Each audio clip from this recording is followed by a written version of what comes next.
신구약 성경을 펼쳐보면 태어나서부터 죽음까지 인생의 여정을 다양한 모습으로 소개하고 있습니다.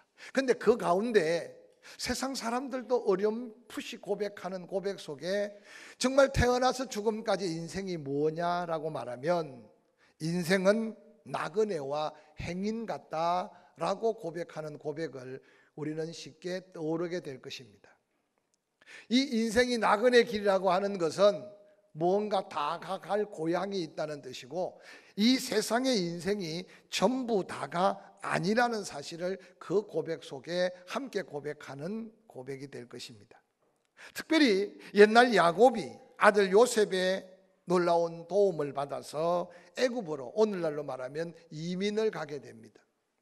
이 고향 이 팔레스타인의 엄청난 기근 흉년으로 인하여 생명을 부지할 수 없을 때 죽은 아들이라고 생각한 요셉의 기배를 받고 야곱과 그의 자손 70여 명이 이 애굽 땅 고센이라는 땅으로 가는 모습들은 하나님의 특별한 섭리요, 하나님의 특별한 은혜의 역사였음을 우리는 성경을 통해 익히 알고 있습니다. 요셉에게 은혜를 입었던 바로가 그 아버지가 얼마나 궁금했겠습니까? 그래서 아마 왕궁을 찾았고 바로의 만찬 자리에 야곱이 돌아선 것 같아요. 바로가 야곱을 보자마자 아마 여러 가지 충격을 받았던 것 같아. 왜냐, 요셉의 나이가 여러분 있잖아요. 그런데 야곱은 늙은 할아버지 같이 요셉을 낳았으니 그 나이 차이도 있지만 상상했던 것보다 얼마나 늙어 보였던지. 종종 우리가 사람을 처음 만나면 별 대학거리가 없을 때 고향이 어디입니까? 그리고 좀 더 친밀해 보이면 몇 살이나 먹었습니까? 근데 아마 바로가 이 야곱의 나이가 궁금했던 모양이에요.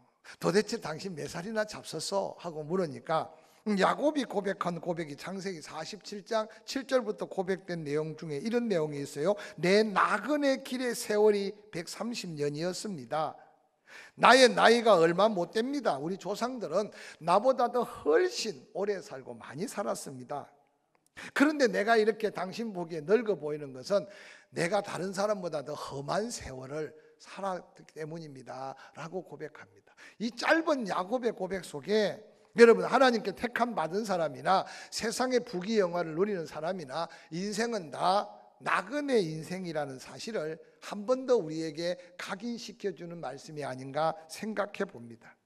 믿음의 후손들인 히브리서 11장 13절 그들의 고백 속에서도 그들은 뭐라고 고백하느냐? 우리들은 땅에서는 외국인이고 나그네입니다 라고 고백합니다. 연말에 오랜만에 교회를 찾았더니 뭐 나그네 타령만 하냐 생각하고 세상 그런 대로 살만한데 라고 생각하시는 분들, 너무 자극적인 설교는 아니겠지만 그러나 그 삶 자체도 끝이 있다는 사실을 기억하시길 바랍니다. 나그네가 아니라 호화로운 삶을 살지라도 어느 날 10년 20년 지나가는 그 세월 속에 이 세상의 인생은 끝이 있다는 겁니다. 오늘 함께 읽었던 본문 말씀은 이 세상의 나그네 인생을 살아가는 우리들을 친히 예수님께서 부르시고 하늘의 소망 가운데 하늘의 신령한 복을 누릴 수 있는 비밀을 소개하면서 하나님이 한 포도원을 만들었대요. 그래서 그 포도원의 주인은 사랑이 넘치고 은혜가 넘친 세상 사람 같지 않아서, 그래서 그분이 바로 우리의 주님이 되신 예수 그리스도로, 또한 우리의 모든 것을 다 지키고 보호하고 채워주시는 하나님의 모습으로 비유적인 말씀을 소개하고 있습니다. 오늘 본문의 놀라운 하나님의 사랑은 선하고 인자하시며 긍휼이 많은 그 모습으로 그것에 온 일꾼 한 사람 한 사람의 형편과 사정을 다 아시고 그들의 일한 대로, 아니 그들의 자격이나 그들의 가치대로 평가하지 아니하시고 하나님의 넉넉한 사랑과 긍휼의 마음으로 그들의 필요를 채워주시는 하나님의 모습을 성경은 그대로 표현해주고 있는 겁니다. 은혜가 풍성한 하나님, 그 하나님이 지금도 우리를 여기까지 인도하셨다면 이 안에 파란만장한 삶의 가정이 있겠지만, 그러나 우리가 정말 부름받은 하나님의 사람이라면 우리 형편 사정 환경 따라 하나님은 우리의 모든 형편을 아시고 은혜 베풀어 주신 하나님을 다시 한번 경험하는 저와 여러분이 될 수 있기를 주의 이름으로 간절히 축원합니다. 오늘 함께 읽었던 본문 마태복음 20장 2절에는 그렇게 기록합니다. 그가 하루 한 데나리온씩 품꾼들과 약속하여 포도원에 들여보냈다고 기록합니다. 여러분, 이 포도원의 주인은 그날 일할 일의 양을 알았을 겁니다. 또한 그날 일해야 될 일을 감당할 일꾼들을 미리 예약한 거죠. 그래서 며칠 날 몇 시까지 그래서 일해달라. 그래서 하루의 품값은 당시에 팔레스타인의 장정이 하루 일하면 한 데나리온, 그래서 많지도 적지도 않은 그 품값을 약속했습니다. 그래서 약속받은 사람은 그날을 기다렸고, 그래서 아무 부담 없이 그곳에 가서 일을 하기 시작했습니다. 그들은 일을 하고 시간이 지나면 하루 품삯을 이미 약속했기 때문에 한 데나리온에 약속받은 특권과 어떤 면에서 축복을 받은 사람들입니다. 그런데 이 마음씨 좋은 주인이 무슨 일이 있어 제3시에 나가보니 장터에 놀고 썩고 있는 사람이 있었습니다. 그 사람을 바라보면서 너희도 포도원에 들어가라, 내가 너희에게 상당히 싹을 주리라 하고 그들도 들어갔습니다. 근데 제6시와 제9시에도 또 나가보니까 아직도 일을 찾지 못하고 누군가 일을 시켜줄 사람을 찾고 있는 그들을 만났습니다. 그들도 들여보냈습니다. 그리고 주인이 이제 하루 일과가 끝나갈 때 제11시에도 나가보니 서 있는 사람이 있었습니다. 주인이 얼마나 안타까운지 너희가 어찌하여 종일토록 놀고 서 있느냐고 혼내듯이 말했습니다. 근데 그들은 놀고 서 있는 게 아니었습니다. 일은 하고 싶은데 품꾼으로 써주는 사람이 없어서 집으로 돌아가자니 하루 일해서 하루 먹는 당시에 여러 가지 상황 속에 이리아스 뭔가 한 데나리온을 바라오기를 기다리는 모든 식구들이 그날 함께 굶어야 되는 그 딱한 형편 때문에 이제는 그 시간까지 기다리면서 일을 기다린 것도 아니라 혹이라도 내일 누가 일을 예약할 수나 있을까, 뿐만 아니라 지금 집에 가면 입만 벌리고 있을 식구들 앞에 그 앞에 다가갈 어떤 면목이 없는 이 가장의 안타까운 모습을 성경은 그렇게 보여주고 있어요. 그런데 이 마음씨 좋은 주인은 그도 포도원에 들여보내라고 말하고 있습니다. 저는 이 말씀을 묵상하다가 하나님은 우리 형편 사정을 아실 뿐만 아니라 철저하게 계산하시는 하나님인 것을 바라보면서 이 마지막 주일에 우리는 하나님 앞에 어떤 모습으로 계산받을 수 있고 계산받은 우리의 모습은 어떤 모습일까 한번 생각해 보는 기회를 삼아서 모두가 결론적인 말씀이지만 오늘 설교의 제목처럼 하나님의 은혜입니다. 이 고백이 이 마지막 한 해를 보내가는 우리의 고백이기를 주의 이름으로 간절히 소망하고 간절히 소원합니다. 오늘 저는 포항침례교회 사랑과 행복이 넘치고 70년 역사 속에 갈라지고 찢어진 적도 없고 큰 상처받아 그렇게 교회가 누군가를 배척해서 내어 쫓은 적도 없고, 그래서 소문나기를 포항 사람 아닌 사람은 잘 모르니까 포항에서 제일 행복한 교회가 포항침례교회라고 소문났어요. 그게 포항침례교회 안 다니는 사람들이 몇 사람 있는 것 같아. 사랑이 넘치고 행복한 교회로 소문이 났다니까요. 그래서 저는 이런 행복한 포도원을 하나님이 여기 예배하시고 예수 그리스도께서 친히 목자가 되셔서 우리를 일꾼으로 불렀는데 우리가 다 형편 사정이 동일하지 않아. 그래서 말씀을 준비하다가 우리 가운데 미리 계약 속에 하루 한 데나리온 약속한 하루 종일 일한 품꾼도 여기 있고 제3시, 제6시, 제9시, 제11시에 각각 부름받은 일꾼들이 지금 하나님의 거룩한 포도원에 일하는 행복한 일꾼들이라는 사실을 먼저 기억하시기를 주의 이름으로 간절히 축원합니다.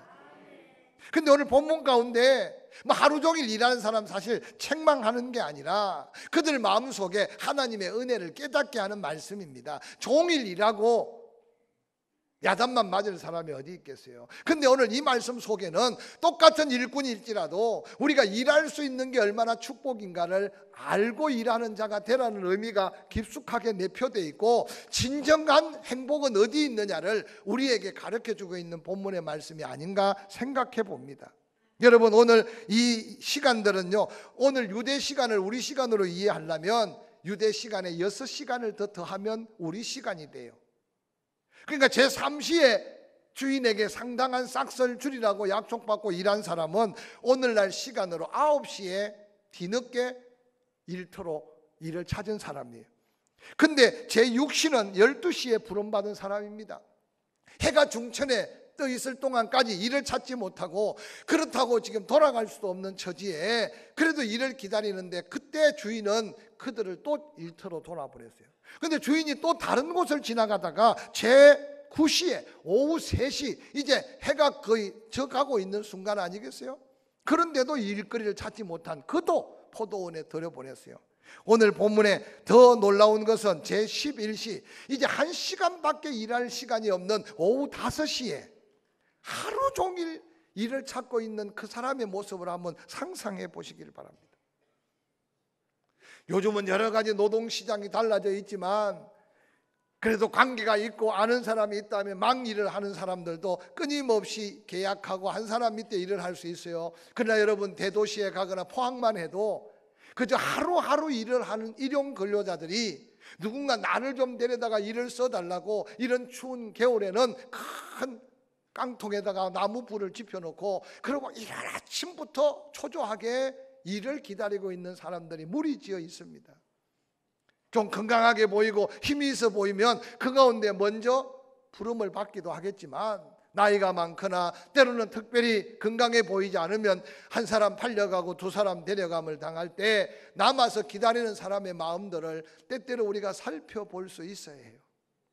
세상 사람들은 자기 필요에 의해서 사람을 다 데려갔지만, 오늘 이 마음씨 좋은 주인은 하루 종일을 일을 기다려도 자기를 써주는 사람이 없는 가운데 11시가 되도록, 오후 5시가 되도록 집으로 돌아가지도 못하고 그곳을 서성이고 있는 그 모습을 우리에게 보여주고 있는 거예요. 그래서 오늘 그 주인은 뭐라고 말합니까? 나가보니 제 11시에도 서 있는 사람이 있어서 말하기를, 어찌하여 종일토록 놀고 있느냐고.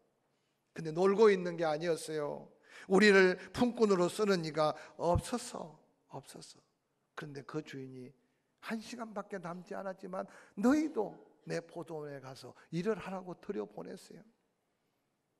오늘 저는 먼저 우리 사랑하는 믿음의 동역자 여러분, 행복한 포항침례교회 포도원에 여러분은 몇 시에 들어와서 일하는 일꾼인지 먼저 여러분이 하나님 앞에 시간 계산 좀 하고 일하시기를 주의 이름으로 간절히 축원합니다.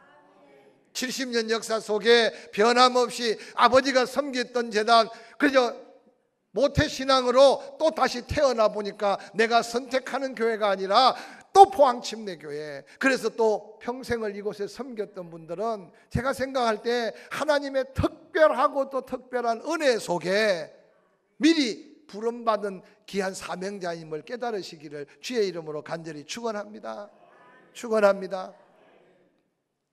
그런데 어느 날 세상 일 보다가 오늘 3시, 6시, 11시, 그래서 어느 날 뒤늦게 하나님께 부름받아 일꾼으로 된 사람도 있을 겁니다. 근데 오늘 본문 속에 누가 잘하고 누가 잘못하고 보다는 일꾼의 자세를, 어떤 일꾼을 하나님께서 더 귀하게 여기시느냐라고 우리에게 도전하는 말씀으로 접근해 보려고 합니다.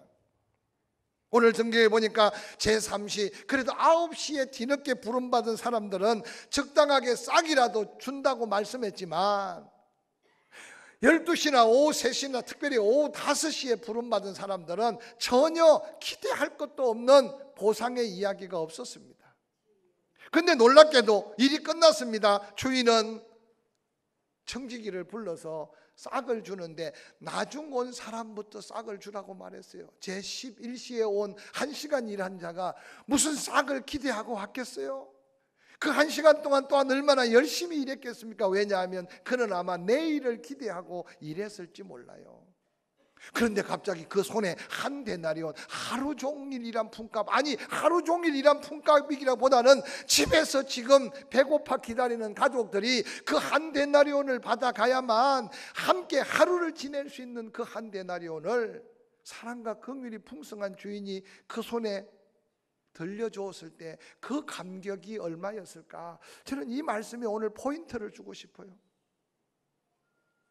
주변에 싹을 타려고 섰던 사람들이 보니까 1시간 일한 그에게 한 데나리온을 주니까 그들 생각은 가질 수 있었어요. 오늘 주인이 너무 사랑이 많아 보인다, 은혜다. 그러니 1시간 일하고 한 데나리온이라면 나는 5시간 일했는데 6시간 일했는데, 아니 나는 하루 종일 일했는데 그러고는 더 줄 알고 주인 앞에 섰습니다. 근데 하루 종일 일한 사람의 손에도 한 데나리온이었어요. 그 가운데 아마 좀 목청 큰 사람이 원망하고 불평한 거예요. 저 사람은 1시간밖에 일 안 했는데 한 데나리온을 주고 하루 종일 더위와 힘쓰고 해서 우리에게도 한 데나리온 주는 거는 좀 불공평하지 않느냐고. 그때 주인은 그렇게 말합니다. 내 걸 가지고 내가 선한 일을 하는데 네가 악하게 여기냐? 네가 받은 한 데나리온은 약속대로 한 데나리온이고 1시간 일한 자, 때로는 3시간 일한 자에게 한 데나리온을 주는 것은 내가 그의 형편사정을 알아 내가 그를 딱하게 여겨서 긍휼을 베풀고 사랑을 베푼 거다. 내가 선한 일을 하는데 네가 어떻게 나를 악하게 보느냐고 하시면서, 오늘 예수 그리스도께서 선하시냐 선하지 않느냐, 하나님의 긍휼하심이 있느냐 없느냐가 아니라 오늘 이 본문 말씀 속에 하나님은 그 일한 자들의 일의 대가가 아니라 그 일한 자들의 필요를 아시고 한 데나리온이 있어야 하루를 살 수 있는 딱한 그 형편을 예수 그리스도께서 사랑으로 베풀고 계시는 사랑의 크기를 오늘 소개하고 있어요. 저는 이 말씀을 준비하면서 한 해를 결산해 볼 때 기대치에 못 미친 수입으로 인하여 낙심될 수도 있고 힘써 애썼는데 내게 주어진 게 너무 적어서 실망스러울 수 있을 겁니다. 그런데 항상 좀 이해되지 않겠지만 하나님은 공평하신 하나님을 묵상해 보시기를 바랍니다. 다른 사람에게는 왜 많이 주고 나에게는 왜 적게 줄까? 여러분, 비교의 가치를 조금 수정하면서 한 해를 마감했으면 좋겠어요. 제가 늘 강조하지만 가난이라는 건 좋은 건 아니고 가난이 꼭 저주는 아니라는 것을 계속 강조하잖아요. 불편한 것도 있고 때로는 좀 모자라는 것이 내게 힘들고 어려움도 있지만 가난은 결코 가난으로 끝나는 게 아니라 그 가난 가운데 숨겨진 하나님의 또 다른 은혜가 있다는 걸 발견할 때 부유하면서 감사하는 자보다 가난하면서 감사하는 자가 더 하나님을 감동시키는 감사의 비밀을 깨닫고 살기를 주의 이름으로 간절히 축원합니다. 불편하다고 해서 허리가, 불편하다고 해서 다리가, 불편하다고 해서 자식들이 잘못됐다면 아마 하나님은 여러분의 불편함을 이해하지 못한 불공평하신 하나님일 거예요. 그러나 때때로 건강 문제, 자녀 문제, 때로는 우리의 삶의 환경, 물질적인 여러 가지 문제가 문제로 끝난 게 아니라 그 가운데도 하나님이 공평하신 은혜를 주셔서 누가 더 감사할 수 있느냐고 물으실 때 우리의 감사의 크기는 받은 은혜의 크기가 감사의 크기지, 세상의 기준으로 많이 받았으니까 많이 감사하고 적게 받았으니까 적게 감사하고 아니라는 사실을 본문은 우리에게 일깨워 주면서 한 해를 마감하면서 하루하루 시간을 좀 돌아보고 한 달 한 달 삶의 흔적을 돌아보면서 다른 사람이 볼 때는 그렇게 대수롭지 않는 은혜인데 내가 그 은혜의 크기가 커질수록 하나님 앞에 감사의 크기가 더해진다는 이 믿음의 신비한 은혜를 다시 한번 회복하실 수 있기를 주의 이름으로 간절히 축원합니다. 자식들을 돌아보면 부유함 가운데 모자람이 없이 채워준 자식이 더 효도해야 된다고 생각하면 이게 세상적인 이치예요. 가난해서 자식들 제대로 먹이지도 못하고 공부도 못 시킨 자식은 불효해도 된다고 생각하면 그게 세상적 가치입니까? 근데 오늘날 세상살이를 돌아보면 부모가 해주고 싶어도 못 해주고 어려움 가운데 키운 자식들이 어떤 때는 부모를 더 공경하는 자녀가 있는가 하면 모자람이 없이 채워줬는데도 끊임없이 다호 그래서 불효하는 부모의 마음을 아프게 하는 자식도 있어요. 저는 생각할 때 은혜의 크기는 우리의 마음의 감사의 크기로 이어진다. 작은 걸 받고도 감사하는 자가 있는가 하면 큰 은혜를 입고도 감사를 잃어버리고 원망하고 불평하는 어리석은 무리들이 이 세상 속에 살고 있기에 오늘 이 비유는 우리를 다시 한번 일깨우는 거룩한 도전이기를 주의 이름으로 간절히 축원합니다. 사랑하는 성도 여러분, 하루 종일 일하고 한 데나리온을 약속받아서 떨고 서서 일을 기다릴 필요도 없고 줄을 서서 일을 기다릴 필요도 없고 누가 일을 시켜줄까 찾을 필요도 없이 그들은 이미 특별한 혜택을 받은 거예요. 품값에 대한 혜택, 그리고 일할 장소에 대한 혜택, 그래서 여유 있게 그 시간 기다려서 일만 하면 됐어요. 근데 그게 은혜인 줄 몰랐다는 거예요. 왜 은혜인 줄 몰랐겠어요? 은혜인 줄 알고 일을 했는데 1시간 일하고 한 데나리온을 받는 사람을 보는 순간 자기가 받은 은혜의 가치를 잃어버리고, 은혜를 잃어버리는 그 순간 그게 얼마나 축복이고 그게 얼마나 감사인 줄 모르고 도리어 원망하고 불평하는 어리석음에 빠질 수 있음이 우리에게 다가오는 유혹임을 잊지 않으시기를 주의 이름으로 간절히 축원합니다. 때때로 교회 안에서 하나님을 섬기면서 직분이나 직임이나 은사나 재능에 따라 하나님은 공평하게 일을 시키시고 그에 대한 대가로 은혜를 주시는데도 직분 때문에 상처 있고 직임 때문에 낙심하고, 그리고 내가 감당할 은사를 통해서 다른 사람과 비교하다가 어느 날 내게 준 특별한 은혜에 대한 감사를 잃어버리면서 주어진 한 데나리온까지도 땅에 묻어두고 있다면 그게 얼마나 어리석은 인생이겠습니까? 지나온 시간은 돌이킬 수 없지만 이제 한 해가 은혜 중에 그래도 이렇게 호흡하고 건강하게 예배드릴 수 있다는 것은, 따라합시다, 건강에 대한 은혜를 주셨다. 할렐루야. 우리 가운데는 지금요 정상적으로 예배할 수 없어 병원에 입원한 환자들도 있고, 집에서 지금 몸조리하면서 함께 기쁨으로 찬양하기를 원하시는 분도 있어요. 또한 어떤 분들은 시간에 대한 은혜를 간과하고 오늘 이 자리에서 하나님께 예배해야 될 그 귀한 사명을 잃어버리고 다른 데서 지금 추위에 떨고 있는 사람도 혹 있을 거예요. 우리는 그때마다 이게 은혜인 걸 깨닫고, 따라합시다, 은혜의 크기가 감사의 크기가 되게 하라. 할렐루야. 우리는 감사의 크기가 은혜인 줄 알고 생각하는데, 그러다 보니까 어느 날 비교하다가 감사 잃어버리고, 감사 잃어버리는 건 그 순간에 은혜는 다 사라져버려서 수십 년을 신앙생활해도 가슴에 뜨거운 감격이 없고 감동이 없고, 찬양을 해도 마음이 열리지 않고, 기도를 해도 소망이 없고, 말씀을 내게 들어도 아멘이 없고, 그래서 손에 펼칠 수 있는 게 하나도 없어서 또 움켜쥐고 또 움켜쥐고, 그래서 가졌는데도 가난함에 몸부림치는 인생들이 얼마나 많은지 몰라요. 저는 이 말씀을 준비하면서 사랑하는 포항침례교회 믿음의 동역자들, 함께 행복과 기쁨을 누리며 주를 섬기는 우리 모두가 1시간 일한 자의 감격과 기쁨을 회복하면서 한 해를 마무리하고 새해에 그 감격과 그 기쁨으로 하나님의 사명 있는 일꾼들이 될 수 있기를 주의 이름으로 간절히 축원합니다. 오늘 이 제11시에 부름받은 사람은 일 자체가 그냥 은혜예요. 주인이 싹을 두고 안 두고가 문제가 아니에요. 저는 이 말씀을 묵상하다가 아마 1시간 일한 자는 그 주인의 마음에 들게 되면 내일 일할 수 있을 것 같은 소망 가운데 그 안타까운 마음으로 아마 힘을 다해 열심히 일했을 것 같아. 그는 주인한테 요구할 게 하나도 없었어요. 일할 수 있다는 그 자체가 은혜였어요. 할렐루야. 오늘날 한국 교회가요 모두 다 싹을 바라고 일을 하다 보니까 싹군 목자들이 많아졌어요. 싹군 목자는 싹을 받는 목자가 싹군 목자가 아니라 싹을 받고도 싹의 가치도 못하는 목자가 싹군 목자라고 어떤 분이 목회자 세미나에서 이야기하는데, 제가 그 마음속에 큰 감동의 도전이 왔어요. 하나님 앞에 봉사하되 싹도 못하는 싹군이 되어서 되겠습니까? 그런데 싹에 매여서 또한 봉사해서 되겠습니까? 오늘 주인께서 은혜 받을 자격이 있으나 없으나, 받을 자격이 있으나 없으나 하나님의 그 사랑의 크기는, 하나님의 그 은혜의 크기는 풍성함으로 더해 주셨습니다.